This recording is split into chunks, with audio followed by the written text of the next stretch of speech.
Dear Gratitude, an anthology is out. With over 50 different perspectives and stories on gratitude, this book captures what most books don't. The secret sauce is in the number of voices and stories where you'll be sure to find a personal connection to so many as I did. A really excellent book, David Freeman. Found exclusively on Amazon.com. Hi, I'm Chris Palmer, and I got my buddy Peter B. Williams in Hong Kong. How you doing this morning, buddy? Very well, thanks, Chris. It's Monday morning here, and I've actually taken a couple of days off to go on a little adventure that maybe I'll describe later in the show. But today, I'm really excited to have Kate Stone appearing live from LA, and just to hear her story, and also just to explain how we met and how that's an extension of our ideas around productive accidents and serendipity and adventure. Sweet. Well, real quickly, do you want to share shortly about your book and kind of about what we're doing here a little more? Sure. So this time last year, I was writing my book that I'd been working on for, I don't know, I guess I'd had the content for about 6 years.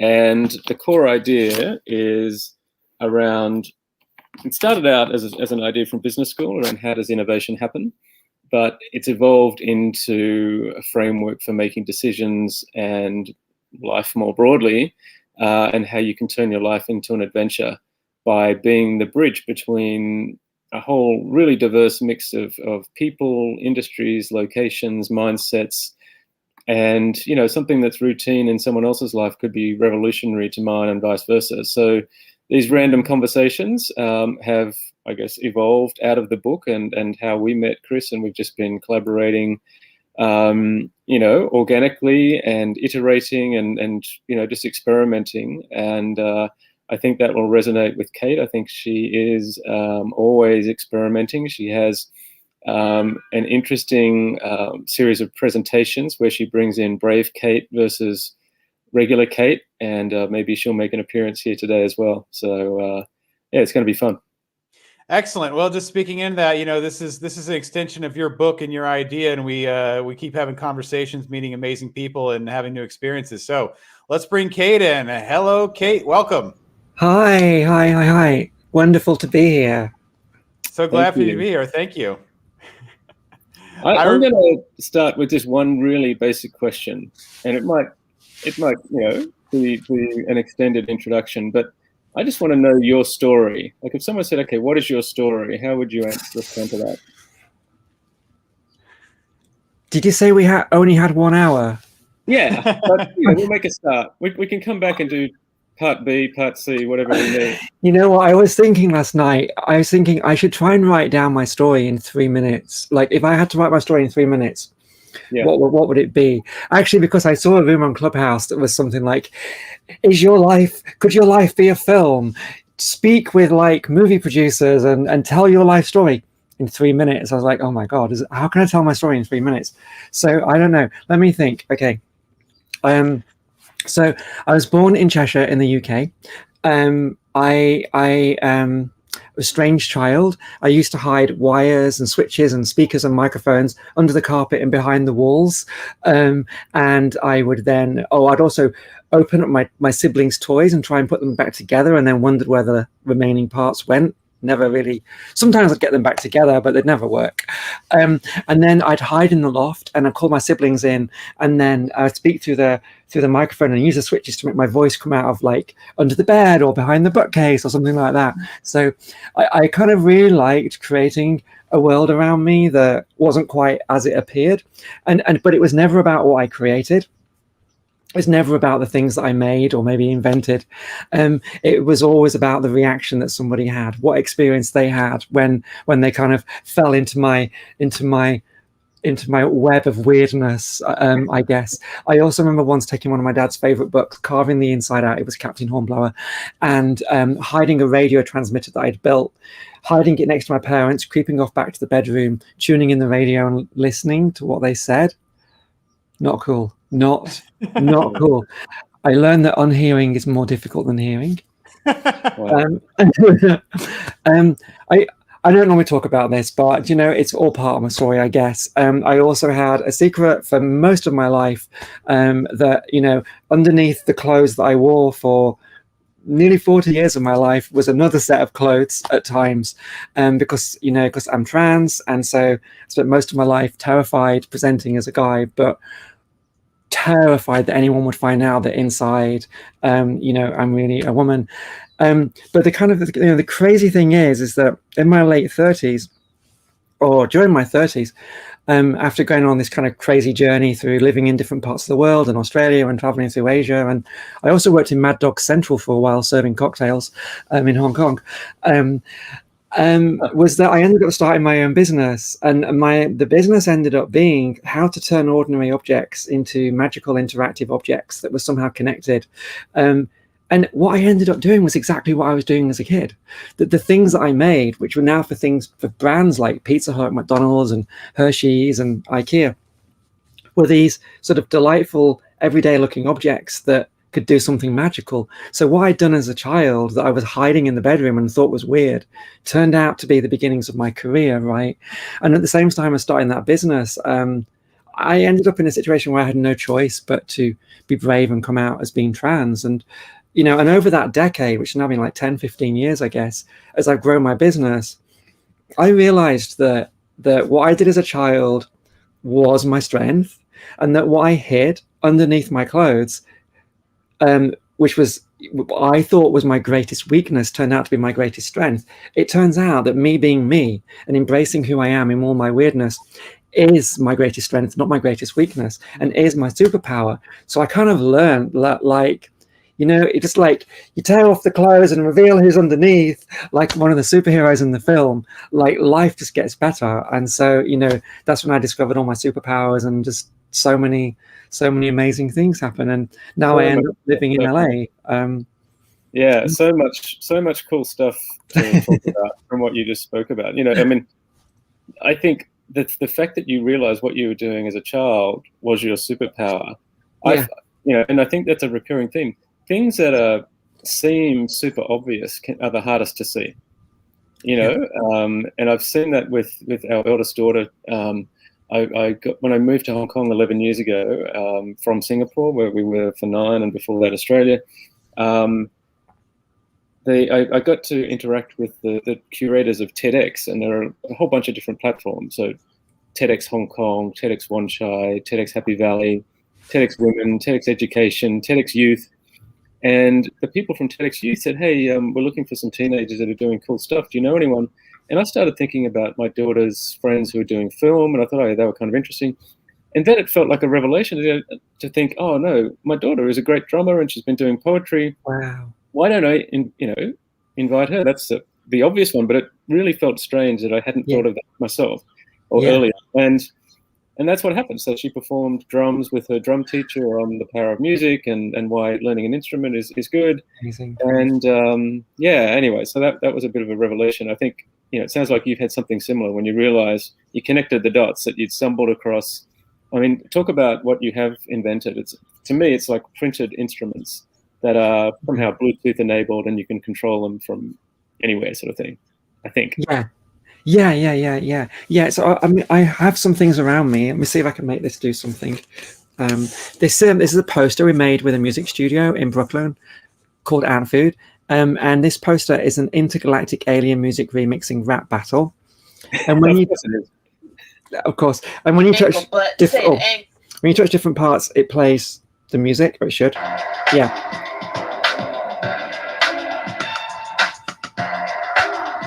And then the characters rap. Use for you ain't got nothing on me. I breathe gasoline and I rap on the trees. No one around is as slender as me. I dare you to count to 1, 2, 3.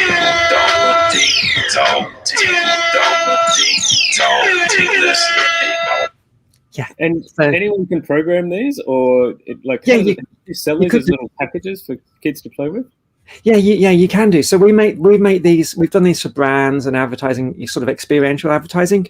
But we do also make a kit where people can print out their own graphic, put their own sounds on, and make their own things. So, yeah. Do you need a special printer to do that, or? So Well, they're screen printed, but what we do is we print these stickers that already have all the touch points on them, and then a little circuit board, and you just stick it on some foam board, press the little circuit board on the back with the speaker and the batteries, print out your own graphic or draw on it, and because it works through the paper, so you can put whatever paper you want over the top. And then we do a Bluetooth version with my baseball cap, but I've actually taken the insides out. I don't know where they are, but normally when I wear this, when I touch it, it triggers air horns, gunshots, and various noises. So that's my DJ hat. Awesome. And I don't think I have this running. This is a book that connects to Bluetooth to my phone, and when you touch different parts, it triggers a music remix. And this piano notebook, it's a notebook for musicians, for songwriters. So, and notebooks are supposed to make notes, right? So the songwriter can write their notes in there, but then when they've got an idea of what it sounds, they fold out the Bluetooth keyboard, and then it connects to the phone, and they can play their music on there, and then they can save that in their phone. So that's kind of cool. Yeah, and the idea is just, what if ordinary objects, ordinary everyday objects, could have technology that's hidden inside, and then just do something magical. So yeah, And are you a DJ as well? Well, no, but I tell my kids that on paper I'm the best DJ in the world. There you go, and that's the truth. It's the truth. I'm the only DJ who's on paper. But I tell you, I think, do I have it? Oh yeah. Actually, one of the best DJ in the world, the best scratch DJ in the world is potentially DJ Qbert, and he saw. So I did a TED talk a few years ago. Or I actually did a couple of TED talks a few years ago. But I DJ'd in it, and then he asked if I could make his album cover. So we made this album cover for his album that came out. Oh wow, it's cool, right? And then there are these paper Bluetooth DJ decks that are paper thin, and they connect to the phone, and you can actually DJ and crossfade. I didn't plan to do this. I might see if I can play video. That'd be awesome. Maybe. Okay. I will reappear, I think. Okay. Yeah. Very good. Okay. Yeah, is that sound coming through? Yeah. Yeah, it is.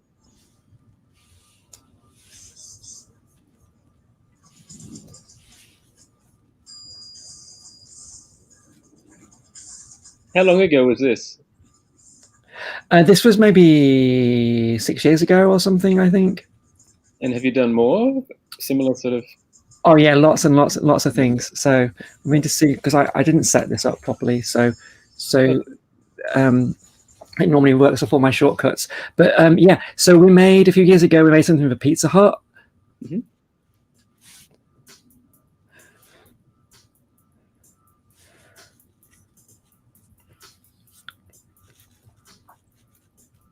So pizza box, and this was printed in limited release, I guess, right? It wasn't global. Yeah. Mm-hmm. This guy has no enthusiasm for a world first.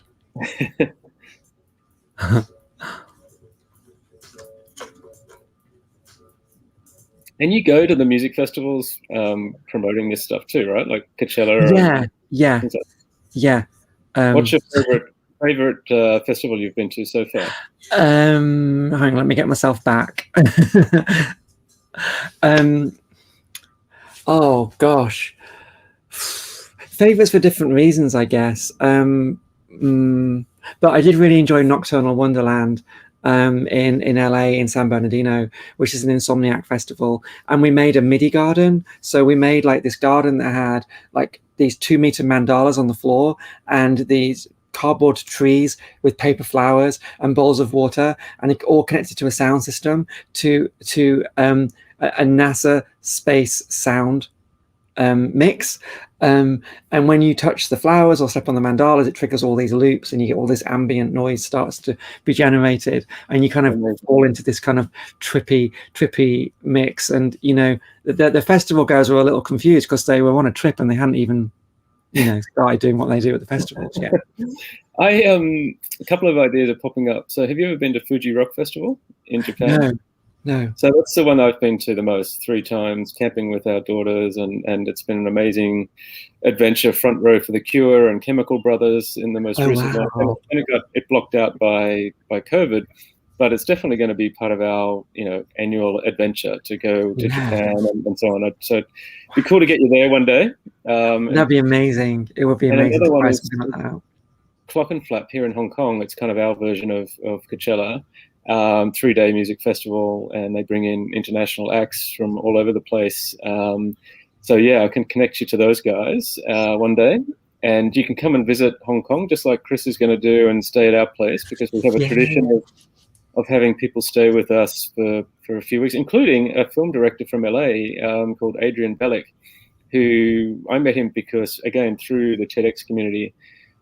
He was passing through Hong Kong, and the host, Gino Yu, who's actually been on this show a while ago, said, "Hey, there's a dinner on tonight. Can you make it?" And it was like 4 p.m. on a Tuesday, very random. And I've just learned that whenever Gino messages with that type of invitation, I just have to reorganize whatever's going on that day, and it's worth it. So I met Adrian at a pizza place down here. And we got talking, discovered that we both grew up on BMX bikes. That got us talking for another, an hour or so. But what was interesting about Adrian is that he had couch surfed around the world for 3 years, making a documentary about happiness. And it's called The Happy Film or The Happy Movie or something. We can share the link later. But at the end of it, I just went, "Okay, you're a couch surfer. Where are you staying tonight?" And he said, "Well, I'm okay tonight, but tomorrow night." So I said, "All right, come and stay at our place." I go home and tell my wife, Catherine, say, "Hey, there's this dude with dreadlocks who's going to come and stay with us. Are you cool?" And she was cool. And that became the start of a tradition of just welcoming travelers and entrepreneurs and a whole bunch of people. And in 1 month, I think it was the following year, because Adrian had come back and stayed with us, we had Adrian, the filmmaker from LA. We had a musician from Melbourne that had come up to play at Clock and Flap. And we had a Maasai tribal dude from Tanzania that came into town speaking at an event about fighting poverty through education. And, so I could write a book about the number of people that have done that. In fact, one of the chapters in Productive Accidents is on the value of having people just stay with you, because there's a bunch of kind of unexpected benefits. First of all, we get to hang out more. You get to live a little bit like Hong Kong, walk down the escalator into Soho and the bars, and it's really close. The best bit is when my wife and I aren't there, and our kids get to interact with this amazing portfolio of people that are living these adventures. So we've got 4 children, but now 3 of them are in Australia, 2 at University in Melbourne, 1 at boarding school in Sydney, and our youngest Ruby. So, it's been an amazing sort of just stumbled across piece of serendipity. Yeah. It's like being thrown into a Netflix show or thrown into a TED Talk in real life. I call it serendipity, which means whenever I go on a trip, something serendipitous will happen. So yeah, serendipity. I love it. I'm going to remember that and use that. And actually, that reminds me of some of your road trips that you've done. In particular, the big one you did from Woodstock to LA. Do you want to talk about that a little bit? Yeah. I wish I had all my videos lined up for all of these things. So yeah, that was last October. And I wrote a little story about it. And the story, it's on my blog. The story is called My Daughter and I Drove 3,200 Miles to Escape the Zombie Apocalypse. My daughter was 21 at the time. Well, she's 21 now, I guess, because it's not got around to the next birthday yet. We lived in Woodstock on a mountain, and over the last summer during COVID, our landlady sold the house, and Woodstock became the #1 destination in the USA for people to move to, in terms of the biggest house price rises and the most number of people moving in. So it was impossible to rent anywhere else to live. And my daughter really likes LA. So I was like, well, let's just drive to LA. What could possibly go wrong? So yeah, we kind of set off on this journey, which I think was it 3,200 miles? I forget the number, whatever. It's something like that. And And it took us 10 days, and we just discovered so many things, met so many awesome people. And, I learned a lot about America and Americans, and we stayed with some friends along the way. One thing I learned is that most of America is Republican and most Americans are Democrats. And that I kind of imagined that we're just driving across this vast ocean of red.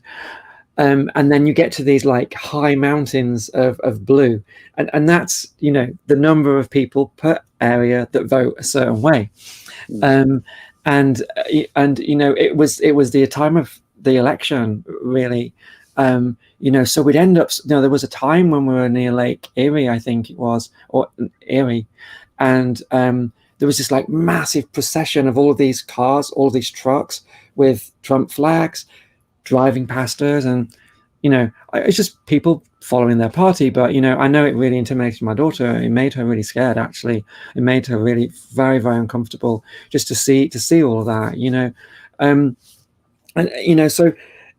So we're kind of like driving through the countryside, and you're going past gun shop, and then we got like to Ann Arbor, or these sort of liberal cities, and then it's weed store. And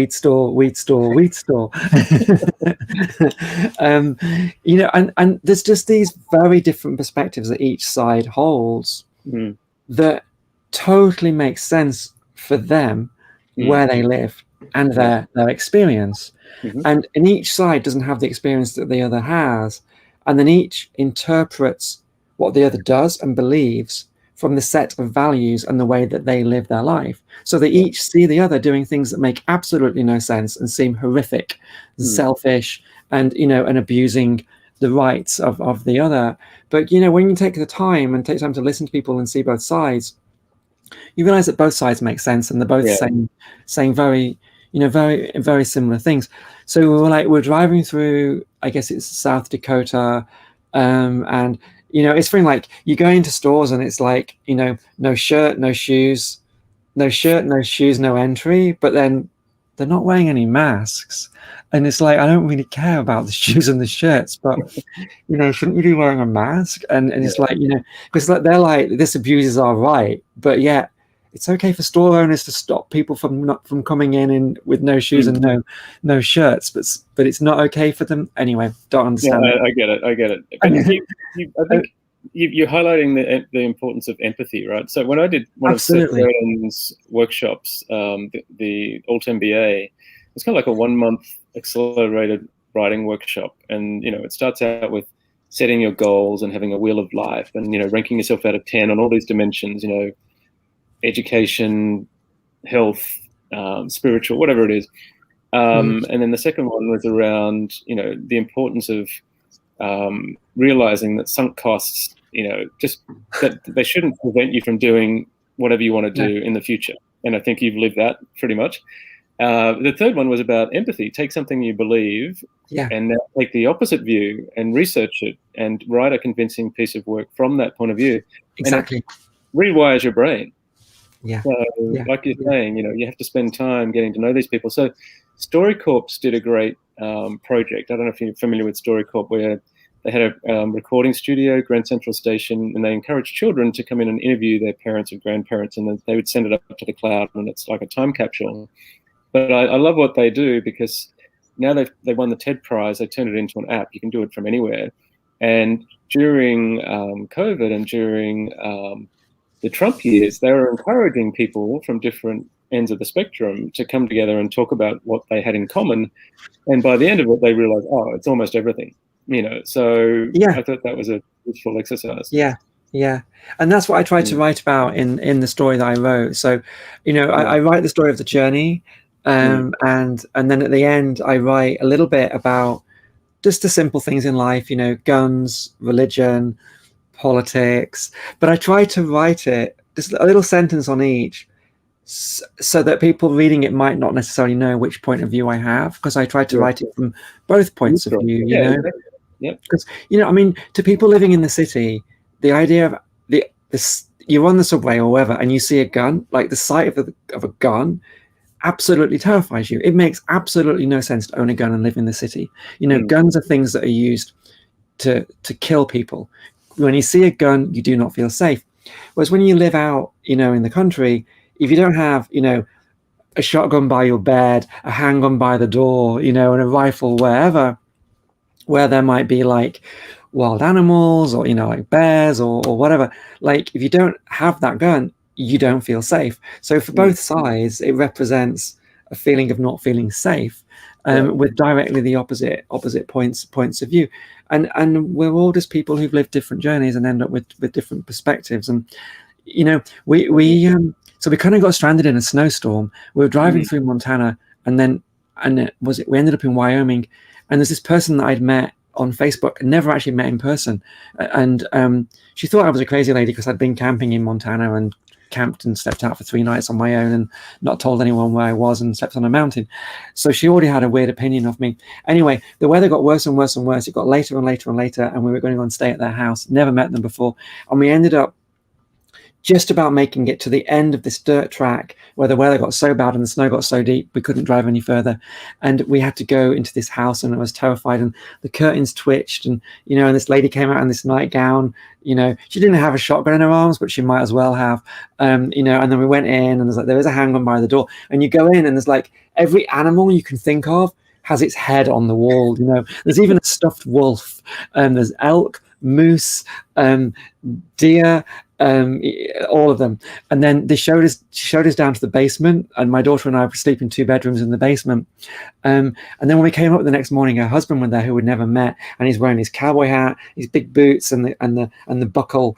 And he was like, he's like 70 something, and he was really gruff. And he was like, "Oh, what are you doing in my house?" and then he's like shouting at his dogs, who's shouting like, "Get down, you little mutt. If you carry on doing that, I'm going to send you back to the pound." Anyway, turns out he has 2 Purple Hearts. He's an ex-Green Beret, served in Vietnam, and I don't know where else. And you mentioned any other race, and his first comment was like, "We didn't kill enough of them." But they both turned out to be liberals, really, architects, and absolutely wonderful and delightful people. But I could so easily have held a different opinion. And hearing some of their life story, gave me that story. That's why I love that question. What is your story? And that's where it came from. I don't know if you ended up meeting Patrick Itt. I tried to introduce you to from Baller Dinners. Did you meet him? Yeah. So when he came up with this idea of Baller Dinners, which was, bring 10 people together and talk about how to solve the world's problems, that evolved into 3 questions. What is your story? What projects are you working on? And how can I help? And I've hosted 10 of them here. And when I went to New York, you just send out a message on that Facebook group, say, "Hey, I'm there from Monday to Friday. I've got Monday night free. Is anyone available?"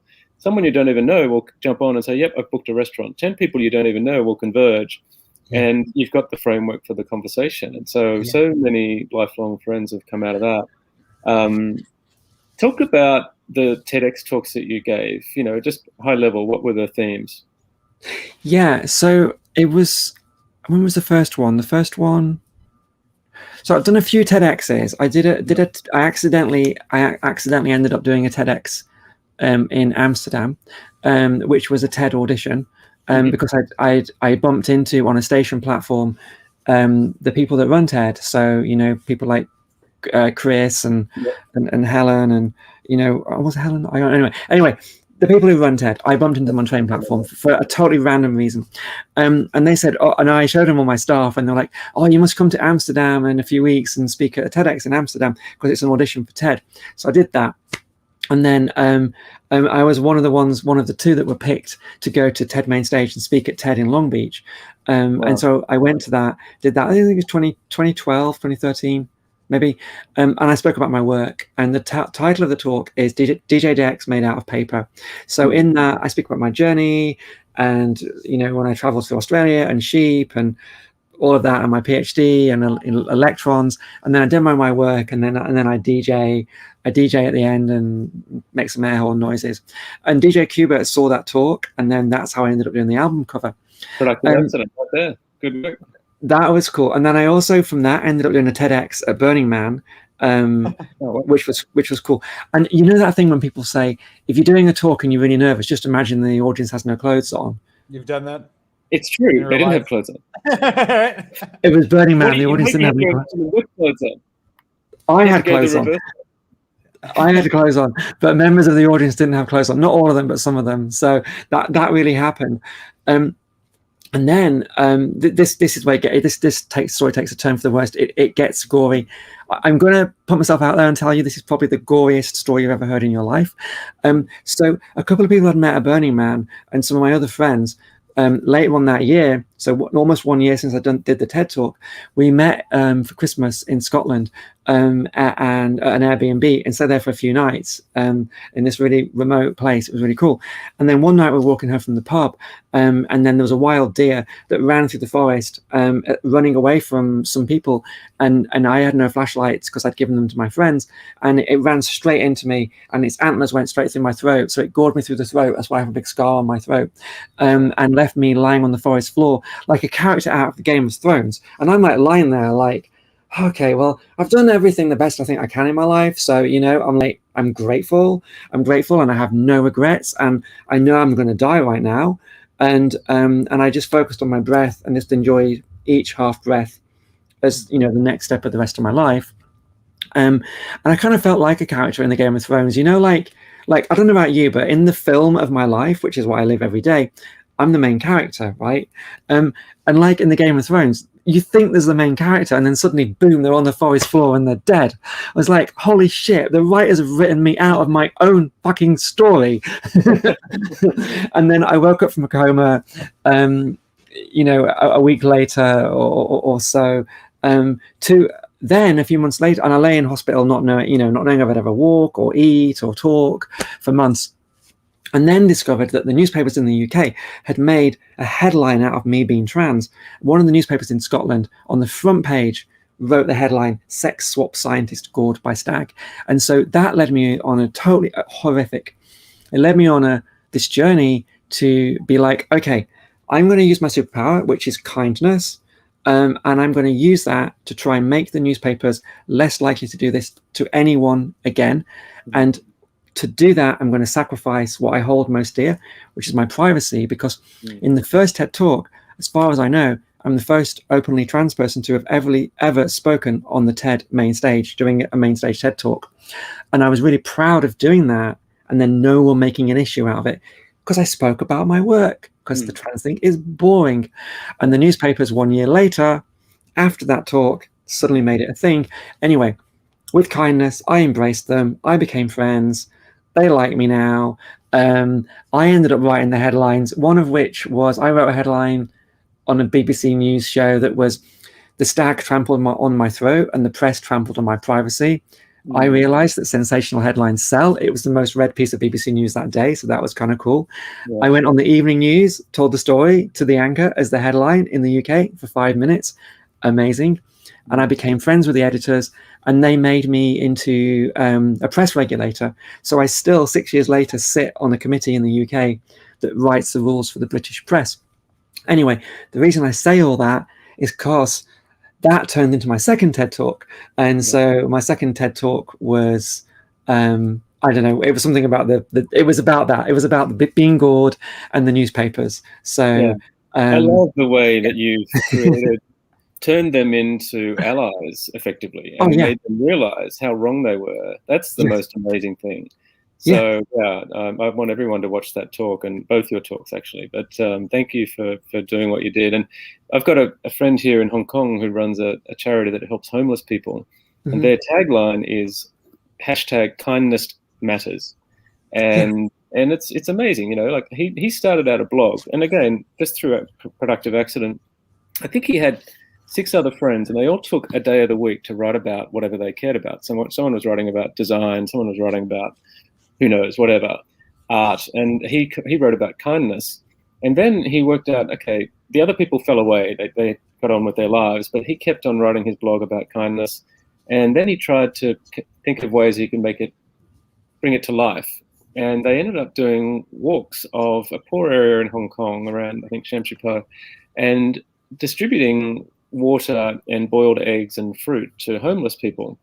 And eventually called for volunteers, and it just sort of snowballed. And now they have a kitchen that serves, I don't know, hundreds of meals a day. They've helped about 200 people, earn their trust and respect back into, accommodation, and employed some of them. And I'm inspired by what they've done. And he's gone on to create multiple other not-for-profits, one called Love 21 that helps families and people with Down syndrome. He's created this event space, a dance studio, an indoor sport facility, and art and craft. And so that's another one. Then he's created a clothing store called One of a Kind, where it's actually not used clothes. It's actually just excess stock from companies. Hey, you're doing good work. We'll give you this stuff for nothing, and you raise money for what you're doing. And I just find it amazing that in 3 years he's created these 3 groups, and again, all powered by kindness. Yeah. So when you come here, yeah, it's so powerful. And obviously it does so much for the people that those charities benefit from, but for anyone that's involved, that there are 2 key ingredients that humans need to thrive. One of them is a sense of belonging to community, and the other is to have a sense of meaning in your life. And so if you can use kindness to try and change people and to do things, it ends up immersing you in community, and it ends up giving you meaning in your life. And so you actually benefit so much from using that superpower of kindness. I called myself a kindness ninja, in why I did. And, it's because, I don't know, my kindness and my kindness ninja with the newspapers was I used to say that, in my mind, a ninja slips through the shadows, skips over the roof, and climbs through the sewers. So if you don't attack people, then they're defenseless, and then you can get through their defenses.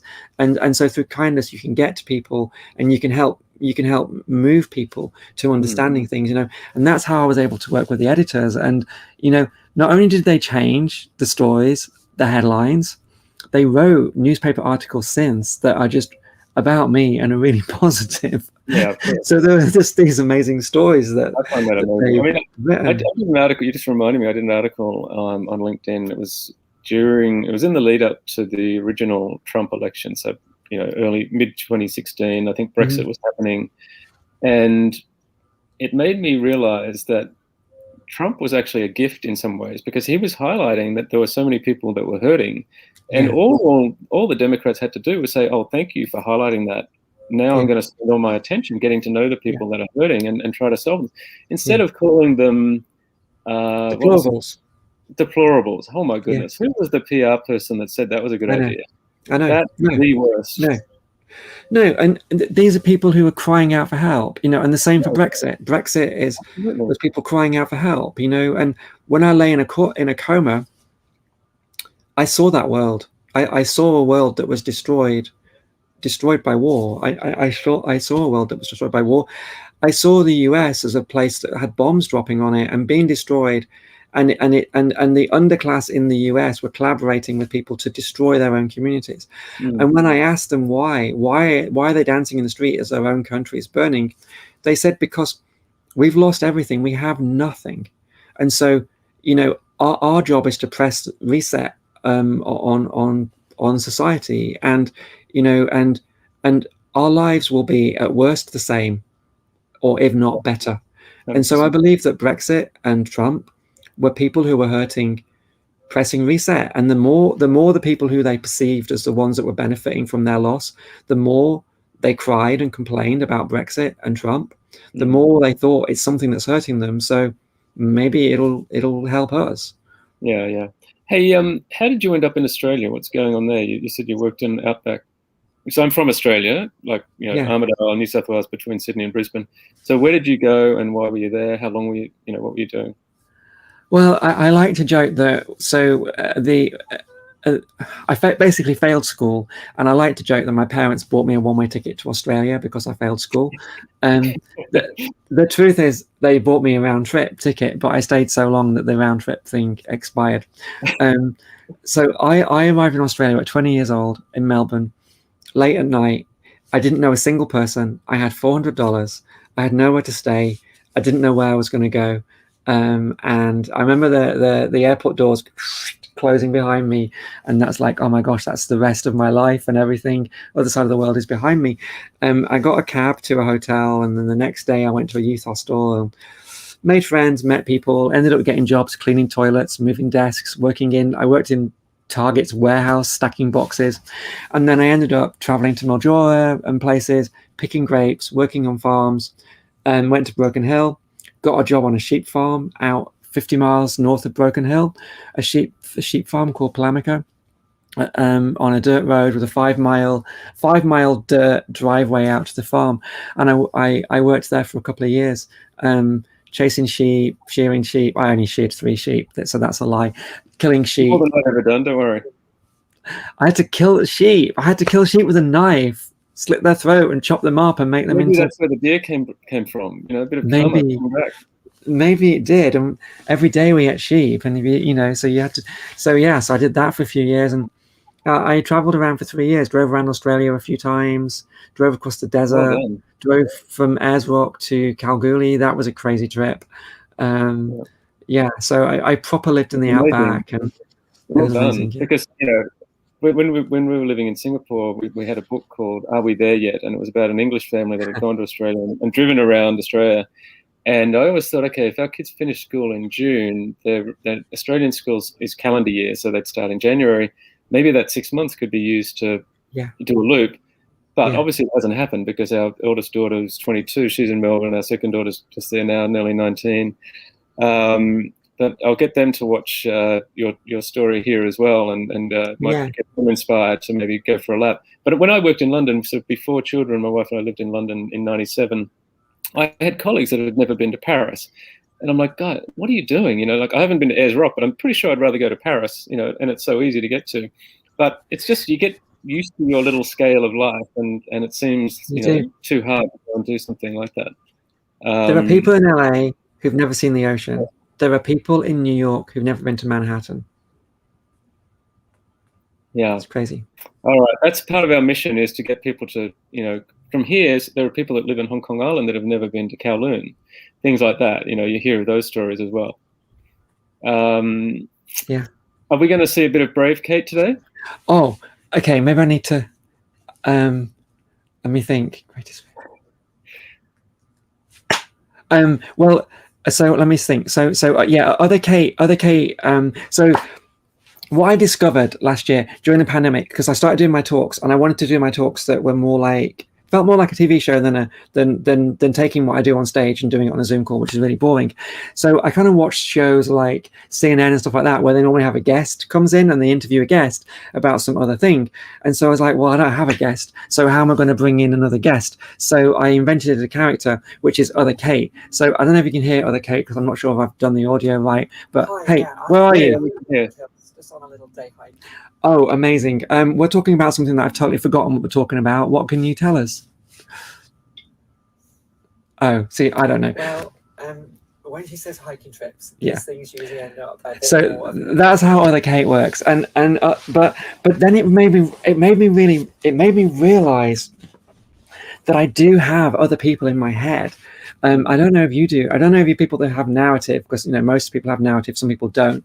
But it kind of like, I'm laying in bed in the morning and it's like, oh, it's time to get up. I'm like, yeah, I know, but it's another half hour, because I can actually still make that call if I just have my shower in 2 minutes. I'm like, no, but you really should get out of bed. It's like, no, I'm gonna have 15 minutes. There's narrative going on, right? So there's another version of me, and it's like, oh, I really want to go on that hike and climb that mountain, and it's like, oh, I don't want to, whatever. Anyway, I then realized that, there's this Other Kate, and she does the things that I'm terrified to do. So I'm lazy. I sit on the couch, don't like getting out of bed in the mornings. Whereas Other Kate, she climbs the mountain. Other Kate walks out into the middle of Montana and does that crazy hike. Or Other Kate's the one who'll go on stage and do the TED Talk. And the thing is we all have this Other Kate, or this other person inside of us who can do those things. When we're terrified. Oh, she brings me tea sometimes, so if I feel like I need a cup of tea, then she'll bring me the tea. Well done. So everyone has an other, and if you lean into that other and identify that other, because then you can be like, I know I feel lazy right now, and it's okay. I'm going to lean into being lazy because I know the other version of me does those superhero things, you know, that I'm too scared to do. You're talking about being kind to yourself, right? And just recognizing, you know, managing your energy is just as important as managing your time and everything else. Definitely. Yeah. We don't have to be that hero all the time, and we do have to be kind. We do have to be kind to ourselves and not berating ourselves that we're not doing those things in that moment, because we know the other version of us will step up and do it. And for now, I'm going to kick back and just do nothing. Yeah. Now, I was beating myself up for not finishing this book because I had the content for so long. And it was this time last year that I did the Creatives Workshop, which is, again, it's a spin-off of some of Seth Godin's things. And what was great about that workshop was it was for anyone that was trying to create anything. So, and the idea was to try and complete a 100-day streak in whatever that is. And so if you're a poet, pick up your pen every day for 100 days and write a poem. If you're a musician, pick up your guitar. And for me, if I picked up my laptop for 5 minutes, then I put a dot. I literally drew a little 10 by 10 grid beside the bed on a piece of cardboard. And you'd get up in the morning, you'd see this piece of cardboard and you go, okay, I need to do a dot today. And if I picked up the laptop for 5 minutes, 5 minutes usually became 10 or 15 or whatever. Yeah. And even if you didn't feel like writing, you did research on how do I set up a website? How do I, what software am I using? Vellum, you know, what website, Squarespace. And then you realize that you can actually sell your book directly and you can bypass Amazon and you learn more skills through that, right? Suddenly you can have a digital, whatever, commerce thing. And 100 days later, I had the draft completed and then, you know, it evolved into these other things. But how I met Chris was, you know, an extension of some of these productive accidents, because people in that workshop, someone mentioned a thing called Gratitude and Pasta. A guy called Chris Schembra in New York hosts dinners in his apartment or in his courtyard. I think he's in Chelsea in New York. And normally they're physical, but because of COVID, it had flipped to virtual. And I wrote to him and said, hey, you do your dinners at I think it's 7:47 p.m. New York. That's 7:47 a.m. here in Hong Kong. You do dinner, I have breakfast, and, you know, and I'll just jump on. And that extended into him introducing me to Chris Colmore, because he has a gratitude space project around trying to create opportunities for people to express their gratitude. And it evolved into writing, you know, some essays for his books, gratitude for Dear Gratitude, and then Dear 2020.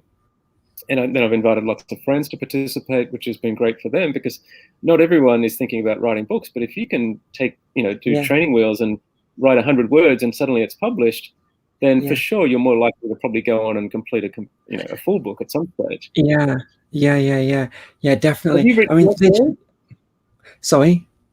Have you written a book? No, I have I have this problem. Like, I want to write a book. I have an outline of a book. I want to write a book. I just, you know, I'm not getting around to it. I'm trying to. I'm trying to write essays at the moment. Yeah. Like every few weeks, I'm trying to write an essay. So I'm writing an essay at the moment, which is, and the essays are like 2.5 pages. You know, so that it's a 10-minute read. So the essay that I wrote this week, which I'm sort of recording as a video, actually I was doing it today, is called "Does My Butt Look Big in This?" And it's it's an essay about answering the question, do I prefer LA or New York? And actually what I've realized is you shouldn't judge a thing as whether you like it or not, a person, a place, a job, or, you know, or an item of clothing by it in itself. So do I like LA? I don't know. You know, do I like this item of clothes? I don't know. But you should wear it. And how do I look when I wear it? And I know since being in LA, I've lost 35 pounds. I look different. You know, so many things. You know, I look at myself in the mirror. I'm like, damn, girl, LA looks good on you. So, you know, it kind of made me realize that to know if you like something, you know, if you have dinner with a friend, when you're going there, do you feel joyful? You know, are you excited? How does having dinner with them look on you when you look at yourself in the mirror? So that's kind of what I realized, you know. So I write a little essay about that. But I really want to write a book called A Future That Looks More Like the Past Than the Present. And there are 6 reasons why I believe the future might look more like the past than the present. One is invisible technology. So technology is invisible. The other is nostalgic design. We tend to design things through a lens of nostalgia. You combine those two, you end up with old-fashioned things with technology embedded in that you can't see.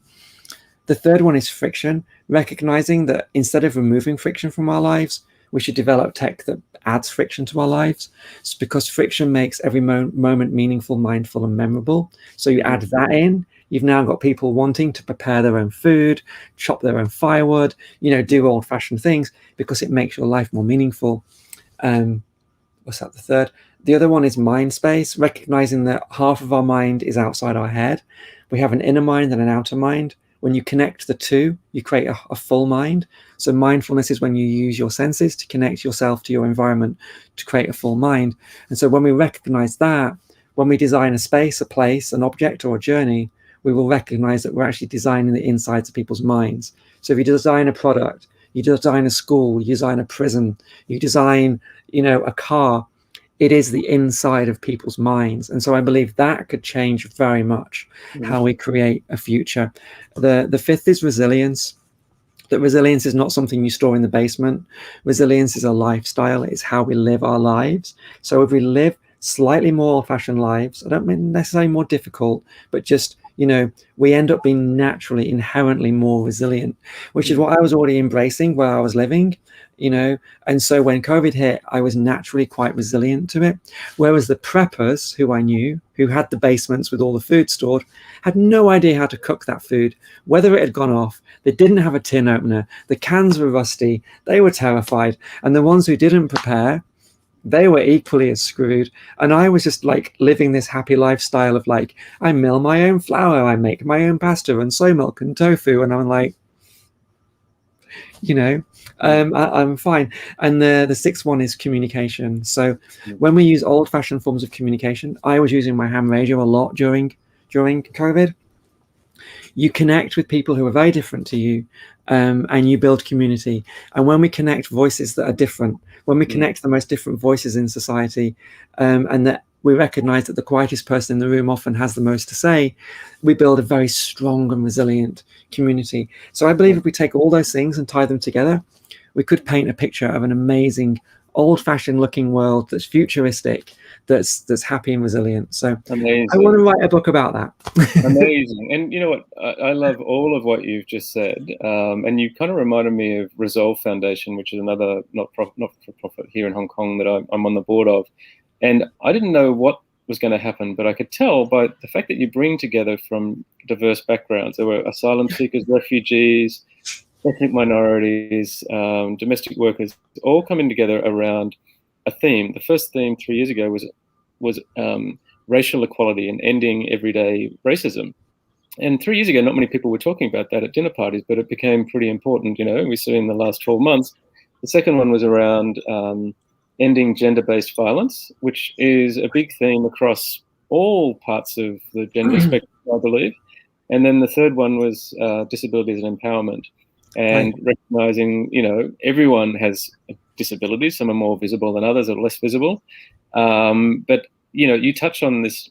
To me, diversity and inclusion is 100% of what you just said. The reason why Productive Accidents works is because you're building these communities of like-minded kind of people, or these tribes, and the more varied, the more likely something interesting is going to happen.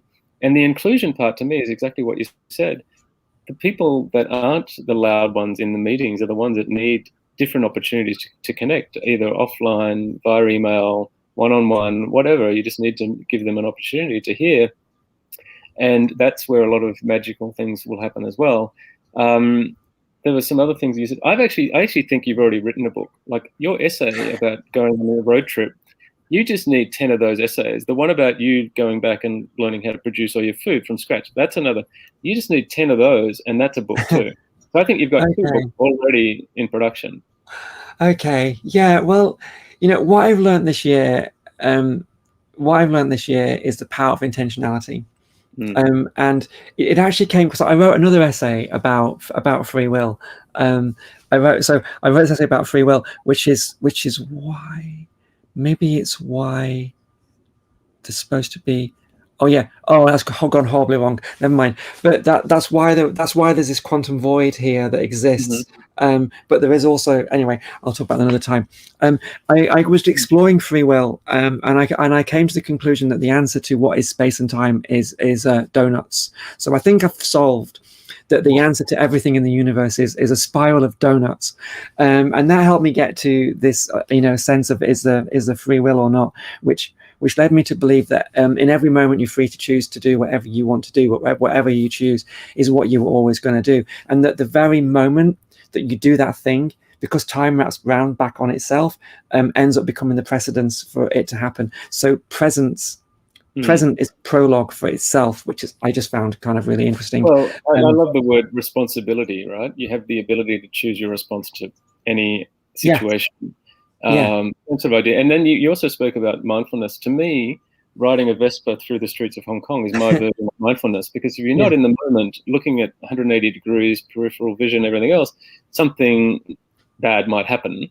But it's a great way to just keep yourself right there. Same with skateboarding. And I love how you've picked up rollerblading in down at Venice Beach, etc. So I'm having the craziest life in LA, so I don't want to be taken the wrong way. We did a road trip from LA to San Francisco back, I think it was October 2019, and we stayed at the Roosevelt Hotel on Hollywood Boulevard because a friend recommended staying there because it was central, you could get to Universal Studios, all these other things. And each morning I'd go on my electric skateboard along the Avenue of the Stars, and then he'd pick me up, and we went and had a game of tennis the first morning we were there. Amazing. So all of these amazing things keep on happening. We're at the hour, but I want to hear what Chris has been absorbing all of this. I want to hear what are your reflections? What are your highlights from today's conversation?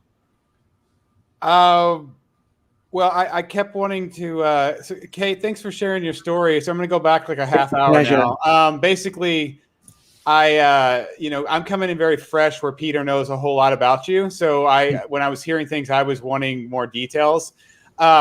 So, for example, when you said I got gored by a deer, like that's the first time I'd heard that, because I had not heard your TED Talk. So I was really caught up in that. And when you kept moving forward, and what I wanted to know, because I like to look back at the grateful moments, like, I normally start the podcast by asking, how did we meet each other? What were the elements that brought us into this room? Like, who were the people? What was the technology? Like, I like to think about these things as grateful moments or grateful modalities that allow the present to be what it is. So when you shared that story, what I wanted to hear was, you're gored, you're sitting there lying there, you're realizing you're dying. And then obviously you woke up from a coma, but who found you? Like, where's like, how did you end up from being on the ground, basically you're going to die, like, to being in this hospital? What was the modality there? Because that was like a black void where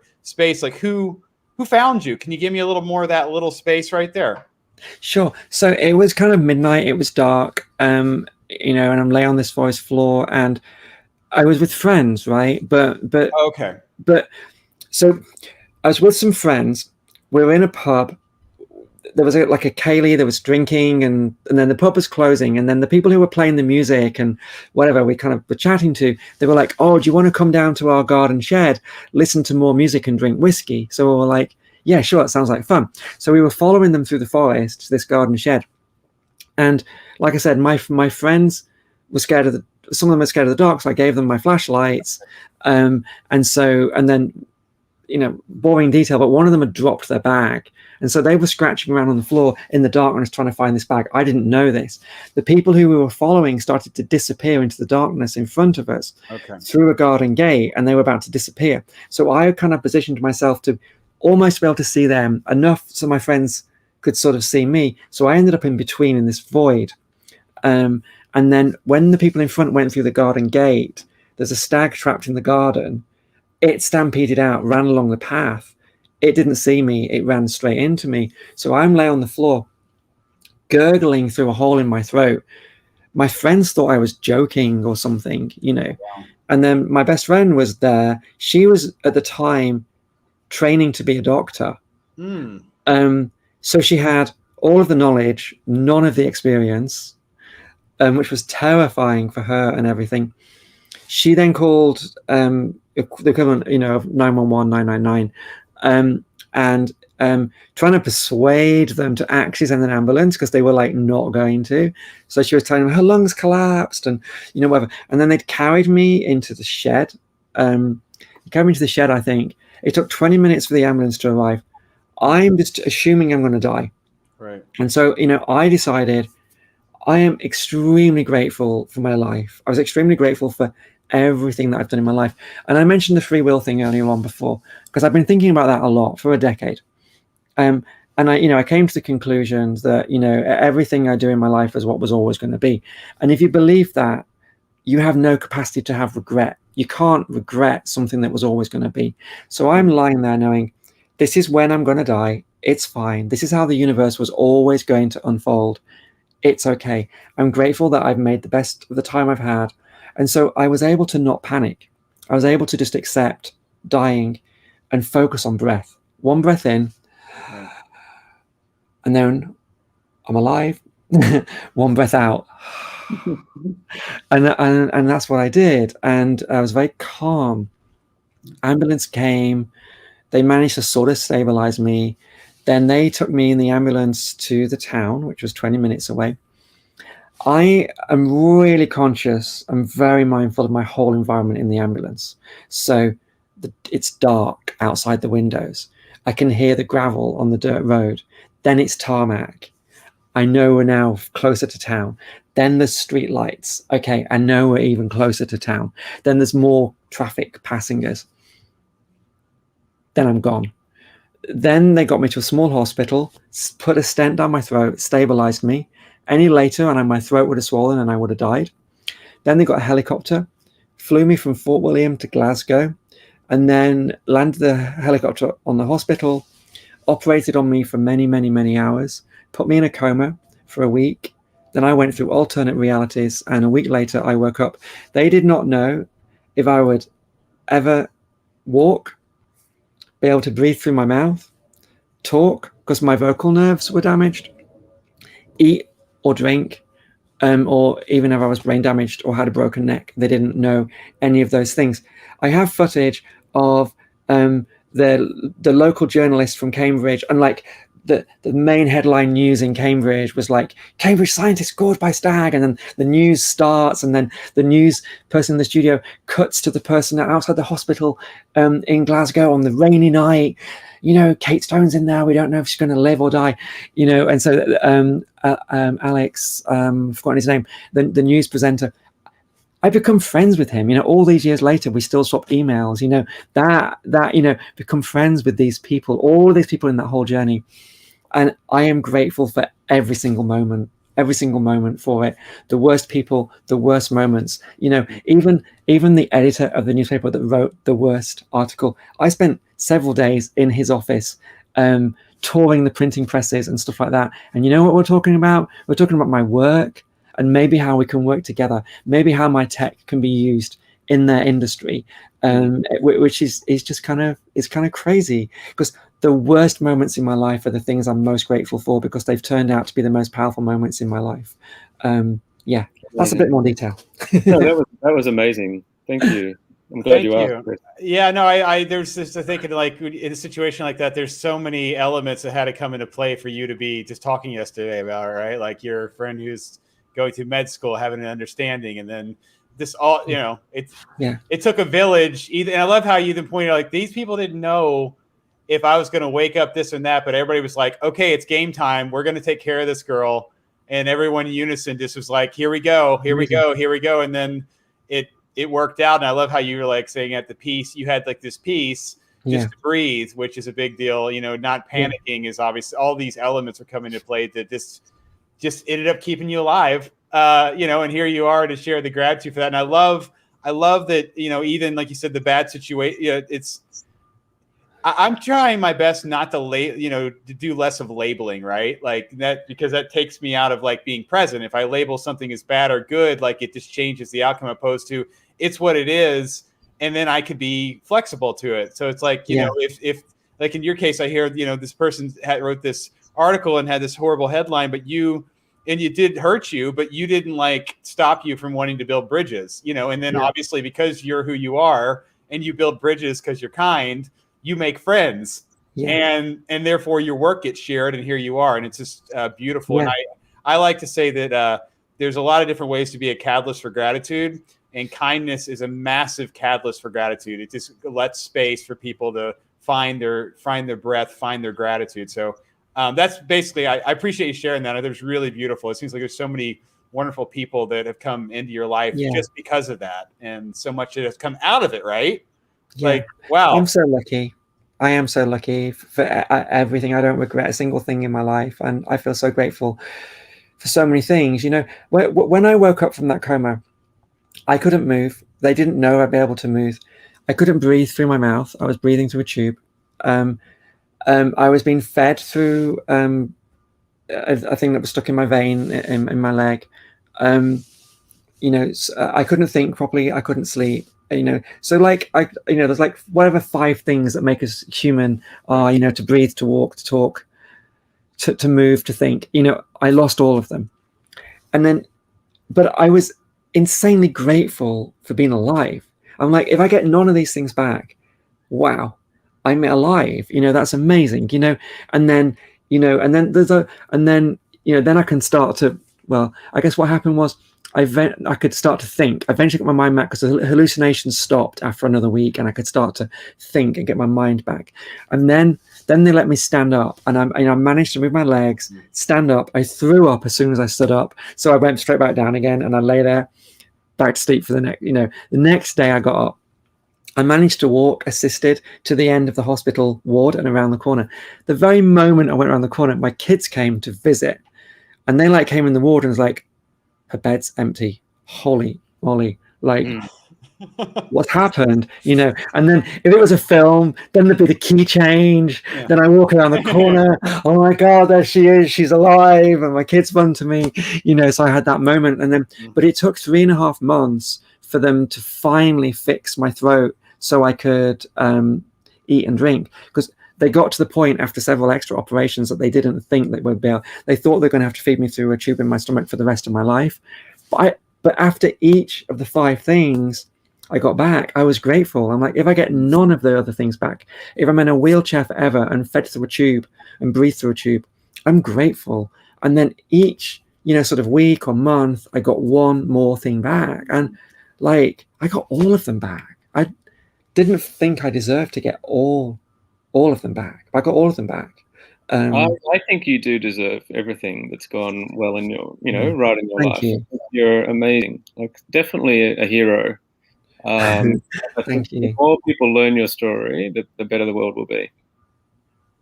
Thank you for everything. Yeah, thank you. I want to say one last thing, Kate. You know, I thank you for sharing that again. I love how much the appreciation of just, it's a beautiful thing to come, what you're talking about, because it's like we get these gifts all day long, right? And it's just because we have them, right? And it's like we're just used to having them.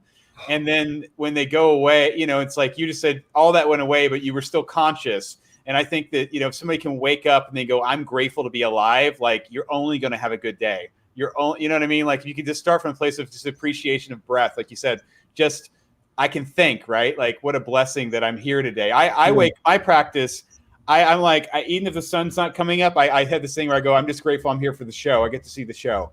You know what I mean? Like, I get to sit here and see the show. And because it's a gift, you know, because we all know that there are a lot of people that didn't wake up this morning and they wish they did. And there's a lot of people in pain because of that. Yeah. But yet we're here, and it is a gift, regardless of what's going on, right? Like, it's a gift. And I love, you're speaking from such a place of beauty where you're like, you were just grateful to be alive. And then slowly all these things that we considered everything to us came back to you slowly. And what a place you get to sit, because what a gift, because you weren't expecting it. And now you've had it taken away, so you appreciate it so much more. It's just like when you lose somebody, you know, I lost my mom to cancer, and that changed my life entirely because I really knew what loss and pain was. Yeah. But it was a gift. But it was exactly. That's exactly how I see it. I'm grateful for all of those things that happened. I mean, you know, the only negative thing is the impact it made on friends and family. But, you know, they were always going to happen. So I have no control over that. And, you know, it really takes it can take losing everything to give you the ability to appreciate anything. There was a moment at the end of the 4 months where they thought they'd finally fixed my throat, because I had my hand in front of my face and I tried to breathe on my hand and I couldn't. I could not make air come out of my mouth and nose. And then they pulled the tube out of my throat, covered it over, and I breathed. And I blew on my hand and I felt air going on my hand. And I just cried and cried and cried and cried. And I was so grateful for just being able to breathe on my hand. And what an amazing gift that is, to be given that gratitude. 100%. And I love the fact that you got each of your senses back sort of sequentially. Yeah. So, I mean, even that as a gratitude practice, you know, one day at a time, having your senses on repeat would be pretty powerful. I stumbled across gratitude as you know, being so important and powerful when I saw, I went to an event at General Assembly, you know, like night school for startups type thing.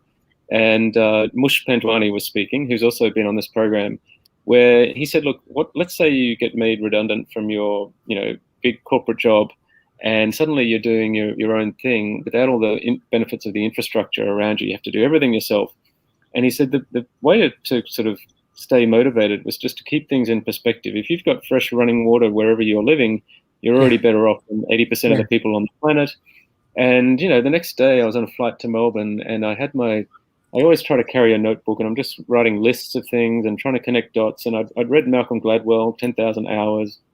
And Seth Godin was always, you know, he's doing a daily blog for 20 years, and he's saying, just ship your work, just get it out there. Doesn't matter if people like it or not. And then I tried to work out, well, I'm not going to do a daily blog about business or finance. I think that'd be kind of boring. But maybe I could do a daily blog about gratitude and try to come up with 10,000 thank yous. And so if you do one a day, that's a 27-year project. So I'm up to 1,303 or something like that. But if I hadn't started that project, there's no way I would have written this book, because post number 100 was a realization that I had to acknowledge my youngest sister-in-law, who went missing when she was fruit picking in rural sort of southern New South Wales, kind of on the border of Victoria, probably not too far from where you went fruit picking when you were 20 or whatever. When she went missing, she was in a gap year, and she was supposed to get a train to Sydney for Easter and never made it. And so that was 2002, and she's never been found since. And so, you know, when you had your story about your outback adventure, for us, you know, big cities can be dangerous places, but often it's the remote areas that are even more, because things can happen without people noticing. Yeah. And anyway, it's a longer story about all of that. But the first book that I wrote was called Missing Neve, Lessons from Loss. And it's a showcase of all of her artwork, her poetry, her writing, and her creativity, and just explaining what happened, because I didn't want all that stuff to get lost, you know, because out of all of her subsequent nieces and nephews, our eldest daughter was the only one that met Neve. Everyone else didn't, you know. So up on the bookshelf over here, I self-published that. And if you don't, and actually linking back to the whole ball of dinners thing, it's all about helping other people without expecting anything in return. So how can I help is one of the best questions out there. Being a go-giver, we had Bob Berg on here recently, who wrote a book called instead of being a go-getter, flip it and be a go-getter. How can you go out and help somebody else in any day? And I got the idea of the ball of dinners, which was how can I help? So I said, okay, I'm going to try and have a 5-to-1 ratio. Here are 5 things I can do to help you guys. And here's my first ask was, I want to learn how to self-publish. And literally that's how I learned how to publish that first book, Missing Neve.